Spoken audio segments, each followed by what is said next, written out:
23শে জানুয়ারি ছিল নেতাজির জন্মদিন উপলক্ষে আমাদের পাড়ায় সাংস্কৃতিক অনুষ্ঠান। ভেবেছিলাম সাংস্কৃতিক প্রোগ্রামটা আর 5টা সাংস্কৃতিক প্রোগ্রামের মতো হবে, কিন্তু এই যে একটু অন্য রকমের সাংস্কৃতিক প্রোগ্রাম তা বুঝতে পারিনি। তোমরা গানগুলো শুনলেই বুঝতে পারবে কিরকম প্রোগ্রাম ছিল।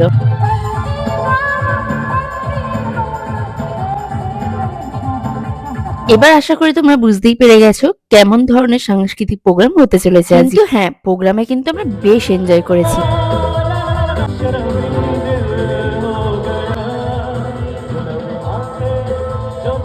আলটিমেটলি তোমরা বুঝতেই পারছো প্রোগ্রামটা কেমন হয়েছে। এখান পর্যন্ত ঠিক আছে, কিন্তু সিঙ্গার দেখি এবার মাঠে নেমে নাচতে আরম্ভ করে দিয়েছে। দেখে তো আরো আমার হাসি পাচ্ছিল। তার মাঝখানে একটু গরম গরম ফ্রিতে কফি খেয়ে নিলাম। আমি একটু নাচানাচি করেইছিলাম, বাট সবশেষে কিন্তু দেশপ্রেমের গানটা হয়েছিল।